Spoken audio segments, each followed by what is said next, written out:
এখন বিজ্ঞানসন্মতভাৱে বনোৱা গাহৰি ফাৰ্ম আৰু এটা পৰিয়াল কেনেকৈ জড়িত হৈ আছে আজি মই এই ভিডিঅ'ৰ জৰিয়তে আপোনালোকক দেখুৱাম জনাম। গতিকে আশা ৰাখিছোঁ আপোনালোকে ভিডিঅ'টো সম্পূৰ্ণকৈ চাব। তেন্তে বলক আজিৰ ভিডিঅ'টো আৰম্ভ কৰোঁ। আজি মই উপস্থিত আছোঁ এখন গাহৰি ফাৰ্মত আৰু এই গাহৰি ফাৰ্মখন আছে আমাৰ গোৱালপাৰা জিলাৰ দুধনৈ দেলগুৰিত আৰু গৰাকীজনৰ নাম হৈছে জীৱন বড়ো। তেওঁ এই ফাৰ্মখন প্ৰায় 2 বছৰ আগতে নিৰ্মাণ কৰিছিল আৰু প্ৰথমতে তেওঁ দুজনী মাইকী গাহৰি লৈ পেলাই আৰম্ভ কৰিছিল। তেওঁৰ ফাৰ্মখন সম্পূৰ্ণ ব্ৰিডিং ফাৰ্ম হয় আৰু তেওঁক উন্নত জাতৰ গাহৰি এতিয়ালৈকে লৈ অহা নাই। এতিয়া তেওঁৰ ওচৰত যিখিনি গাহৰি আছে গোটেইখিনি থলুৱা জাতৰ, যিটো আমাৰ থলুৱা গাহৰি, সেই গাহৰি লৈ পেলাই তেওঁ ফাৰ্মখন চলাই আছে।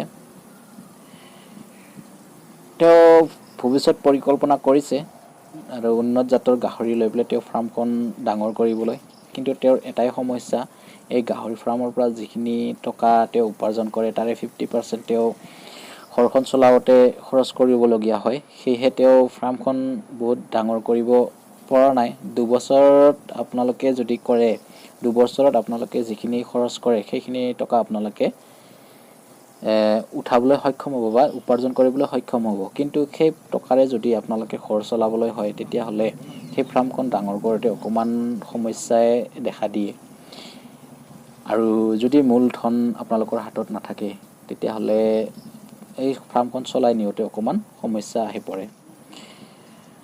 যদি আপোনালোকে ঋণ লৈ পেলাই কৰিম বুলি ভাবে তেতিয়াহ'লে কৰিব পাৰে, কিন্তু আপোনালোকৰ হাতত অকণমান টকা ৰাখিব লাগিব যাতে আপোনালোকৰ ফাৰ্মখন পৰিচালনা বা ফাৰ্মখন চলাই নিওঁতে কোনো ধৰণৰ সমস্যাই দেখা নিদিয়ে। জীৱন বড়োৱে খুব ধুনীয়াকৈ ফাৰ্মখন চলাই নিছে, কিন্তু তেওঁৰ পৰিয়ালটো এই ফাৰ্মখনৰ লগতে চলি আছে।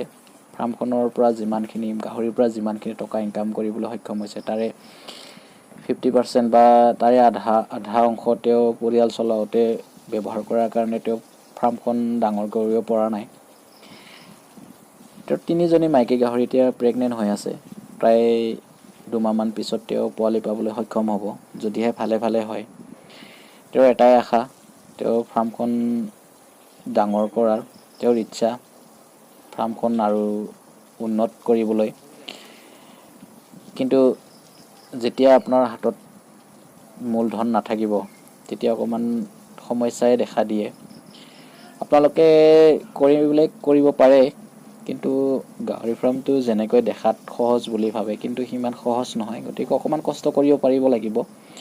যদি কষ্ট কৰিব পাৰে তেতিয়াহ'লে গাহৰি ফাৰ্মত টকা আছে, উপাৰ্জন কৰিব পৰা যায়, কিন্তু নিজে কষ্ট কৰিব পাৰিব লাগিব। যদি আপোনালোকে আনৰ ওপৰত ভৰসা কৰে তেতিয়াহ'লে গাহৰি ফাৰ্ম আৰম্ভ কৰাতকৈ নকৰাই ভাল। যদি আপোনালোকে নিজে গাহৰি ফাৰ্ম নিৰ্মাণ কৰি গাহৰি পালন কৰি নিজে যদি পোৱালি ক্ৰয় কৰি আনি নিজে যদি চোৱা চিতা কৰে তেতিয়াহে আপোনালোকে গাহৰি পালনত লাভৱান হ'ব পাৰিব। নহ'লে আপোনালোকৰ গাহৰি সময়মতে ডাঙৰ কৰিব নোৱাৰিব। কিবা এটা সমস্যা আহিলে আপোনালোকে সহজতে সমাধান কৰিব নোৱাৰিব। সেই গতিকে আপোনালোকে গাহৰি ফাৰ্ম আৰম্ভ কৰিব যোৱাৰ আগতে আপোনালোকে ওচৰে পাঁজৰে থকা 2-এখন ফাৰ্ম ভিজিট কৰিব আৰু গৰাকীজনৰ লগত ভালদৰে আলোচনা কৰিব। প্ৰথম অৱস্থাত কেনেধৰণৰ সমস্যাই দেখা দিয়ে আৰু সেই সমস্যাবোৰ দেখা দিলে কেনেধৰণৰ সমাধান কৰিব লাগে বা কি দানা খোৱালে গাহৰিয়ে সোনকালে ডাঙৰ হয় আৰু কেনেধৰণৰ সমস্যাই বেছিকৈ অনিষ্ট কৰিব পাৰে, এই গোটেইখিনি যদি আপোনালোকে আগতীয়াকৈ জানি লয় তেতিয়াহ'লে গাহৰি ফাৰ্মটো চলাই নিবলৈ সহজ হৈ পৰিব।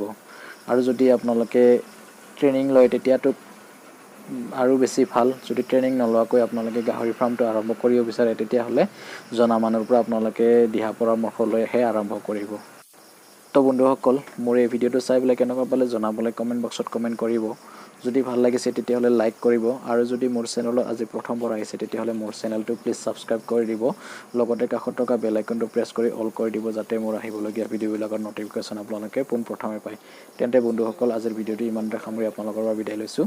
জয় আই অসম।